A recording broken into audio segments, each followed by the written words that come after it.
So important to really internalize this. Your body is not the enemy. It's just communicating with you. All that tension, the burnout, that urge to just shut down entirely, these are simply survival patterns. Your nervous system is incredibly smart, and it's doing its job to protect you from things it perceives as dangerous. Our goal today is to gently start sending it new signals, letting it know that it's safe to finally unclench. Now, before we really settle in, let's just set some gentle boundaries. This explainer is here purely for education and self-support. It's not medical advice, or therapy, or trauma treatment. As we go through these exercises together, remember that you are in complete control. You can keep your eyes open, you can pause, modify, or simply stop if anything feels like too much. If you're dealing with intense trauma or medical concerns, please consult a qualified professional. Your emotional and physical safety always come first here. So what exactly is somatic healing? We often try to just think our way out of anxiety. We tell ourselves, hey, just calm down, or stop overreacting. But logic doesn't really work when your nervous system is blaring a very loud alarm. Somatic healing is learning how to listen to the body instead of fighting it. The word somatic simply means working with the body rather than just the mind. Sometimes your logical mind knows you're safe long before your body actually feels safe. Somatic practices bridge that gap. They give your body physical, tangible, sensory proof of the present moment. Proof that you are okay, right here, right now. To do this, we use a beautifully simple roadmap we call the somatic framework. It's just 4 steps. First, you notice what's happening in your body without any judgment. Then, you name the state. Maybe you realize, okay, I feel frozen right now. Next, you support your body by choosing one small somatic tool to send a cue of safety. And finally, return. You gently return your awareness to the present moment. The goal here isn't to force instant calm, it's just about offering one small signal of safety at a time. Somatic healing really begins with listening. We're shifting entirely away from demanding a state of peace. You don't have to boss your body around and tell it to relax. Instead, we're just gently leaning in, listening to the information it's giving us, and responding with deep compassion. Let's move into some actual exercises, starting with touch and grounding. These first practices are designed to offer you a sense of physical containment and a literal connection to the earth when your thoughts start spiraling. Let's start with the self-hold. This is incredibly comforting when you're feeling scattered or emotionally flooded. If you'd like, try it with me right now. Sit or stand comfortably. Place one hand gently over your heart. Now place your other hand on your belly, or maybe wrap it across to your opposite shoulder. Just notice the warmth of your hands against your body. Notice that contact.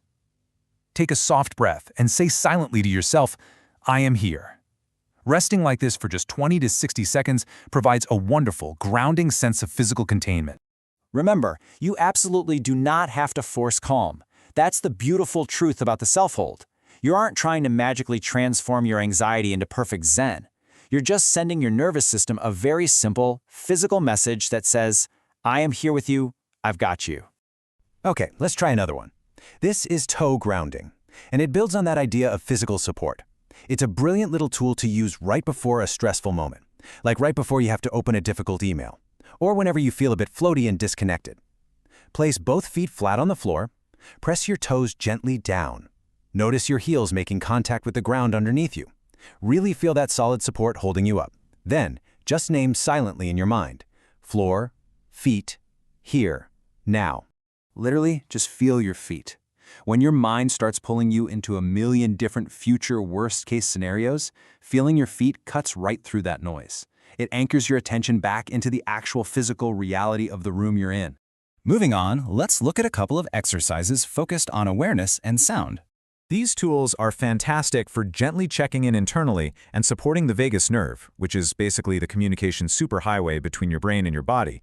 Take the body scan. Start by just noticing your jaw. Is it tight? Is it soft? Now drop down and notice your shoulders. Slowly sweep your attention all the way down to your feet. The real secret here is step 4. Notice without fixing or judging. You aren't trying to force your shoulders to drop. If a spot feels uncomfortable, just skip right over it. You're simply asking your body, hey, what do I notice right now? Because ultimately, your body needs safety, not shame. Finding tension during a body scan, that isn't an excuse to be hard on yourself. You haven't failed at relaxing just because your jaw's clenched.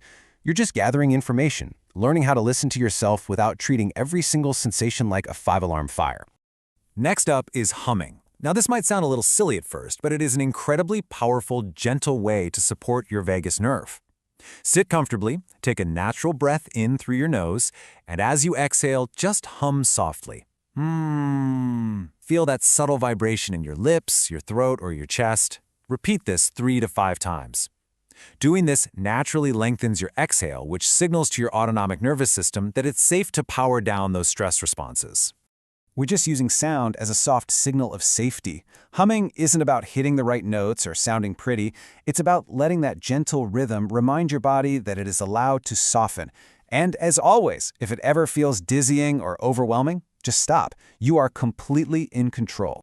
And that brings us to our final exercise, orienting to safety. This is exactly what we need when our attention collapses inward, into panic or fear or a really difficult memory. Orienting is remarkably grounding. Keep your eyes open and slowly, very, very slowly, look around the room you're in. Name 3 things you see: a lamp, a blue wall, a window. Now let your eyes rest on one object that feels completely neutral or pleasant, like a houseplant or just a shadow on the floor. Take a breath and say silently, "This is now." This practice literally, physically widens your lens. This is now. Orienting tells your nervous system that whatever trigger or fear you're experiencing, it's not taking up the whole room. There is more here than just the alarm bells ringing in your head. There is space, there's a floor holding you up, and there is a very safe present moment right here. Which leads us to a really important reminder. One gentle practice counts. As we wrap up this explainer, I want to leave you with the core philosophy of this entire approach. The goal is not perfection. The goal is simply return.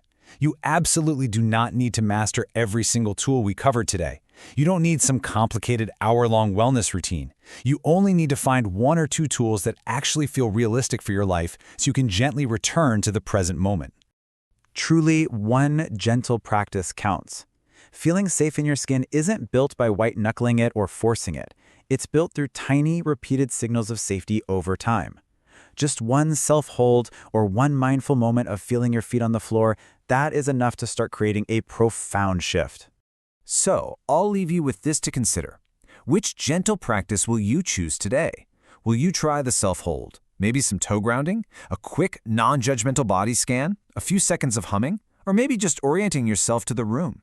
You don't have to do them all. Just pick one small way to offer your body some support today and begin learning how to gently welcome yourself back home.